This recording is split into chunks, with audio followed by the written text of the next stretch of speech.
If you're grinding through the weekends just to keep your business afloat, let me tell you something that might surprise you. The most successful business owners I know, they don't work weekends.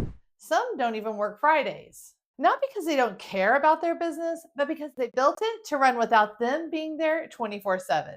And when you step back strategically, something happens. Your team actually steps up, your systems get tighter, and you finally have the headspace to lead instead of just putting out fires. Now, maybe you don't see yourself as a CEO. Maybe that feels too corporate or stuffy. But listen, if you're the business owner, you are the CEO. Every decision stops with you. You're the strategic leader, whether you like it or not. And once you start leading like one with real boundaries, a team you trust, and systems that actually work, everything changes. So, what did these business owners know that you don't? The trap looks like this: you started your business for freedom, but now it owns you. Saturday rolls around and you're checking emails. Sunday night, you're already prepping for Monday. And then the guilt when you try to step away, it's constant. Working weekends isn't a badge of honor, it's a sign of a broken system. If everything depends on you being available, of course you can't take a break. That's not about your work ethic. That's about how your business is structured. And the good news is you can fix it. So today I'm walking you through 3 shifts business owners make when they step into that CEO role and actually reclaim their weekends. That's what fuels growth and not what slows it down. This isn't about working less and crossing your fingers. It's about leading strategically so your business works for you instead of because of you. Let's get into it. First, business owners who lead like CEOs protect their time like it's revenue. Most of us feel guilty taking time off. We think, if I'm not there, things might fall apart. But high performing business owners who've stepped into that CEO role, they know that protecting your time isn't selfish, it's actually strategic. Because when you're always available, your team never learns to solve problems without you. You stay the bottleneck forever. Take Nicole Brown, for example. She owns FSET Inc. and implemented a staggered 4-day work week for her IT team. And guess what? There was full client coverage, happier employees, better operations. Her business didn't just survive, it thrived. And the research backs this up too. Studies show that when businesses move to 4-day work weeks, productivity jumps 20 to 40%. Teams get their work done in about 80% of the time because their focus and their efficiency go way up. So, this isn't work less and hope it magically works out.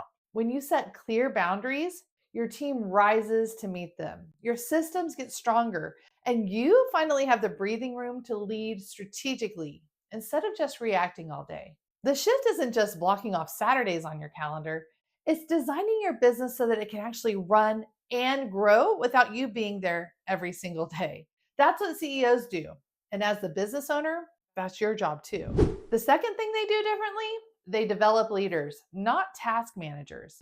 If your team is constantly coming to you for every decision, every bit of direction, every approval, you're not leading, you're micromanaging. And that's exactly what keeps you working weekends. Business owners who step into the CEO role build what I call a winning team, a team that doesn't just check boxes, but actually takes ownership.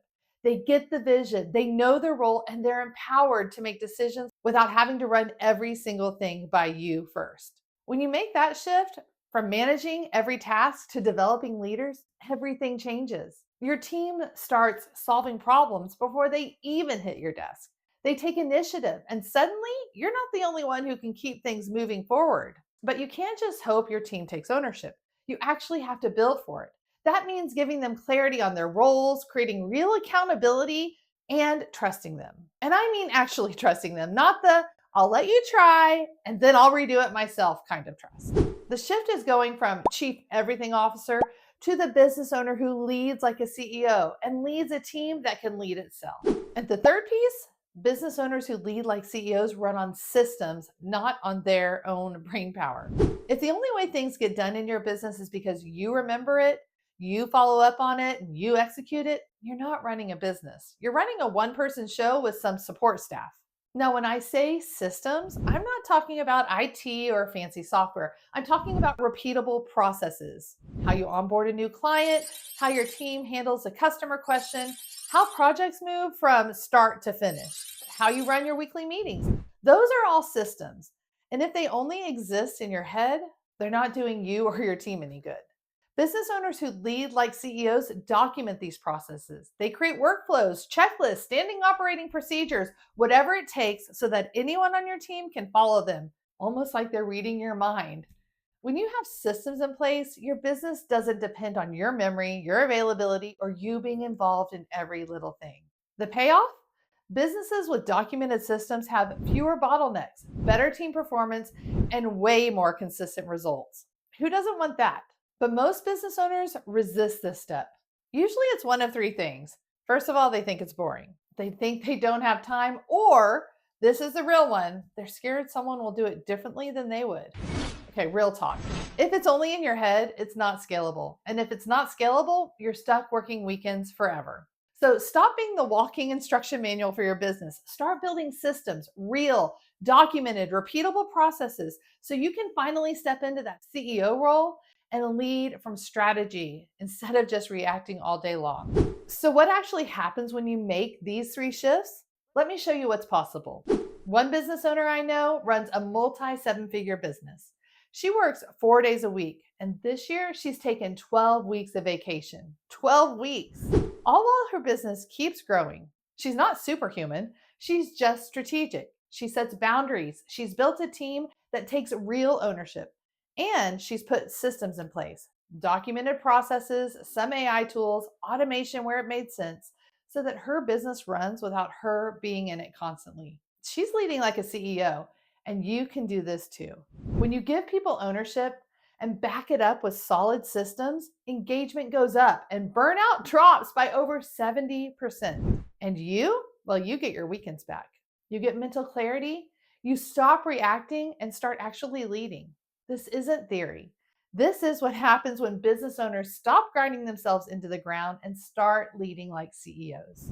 Look, you don't build a stronger business by burning yourself out. You build it by leading like a CEO with real boundaries, a team you can trust, and systems that actually scale. And you are the CEO. You're the business owner. You're the one leading this thing. If you're wondering what's really keeping you stuck, I've got a free quiz that'll show you exactly what stage your business is in right now and what move you need to make next. It's called the Business Growth Stage Quiz. It takes less than 5 minutes. The link is in the description. Before you go, leave me a comment. What would you do with your Saturdays if work wasn't calling? I really want to know. Your business should work for you, not because of you. And it all starts with one strategic shift at a time. That's all for now. See you next time.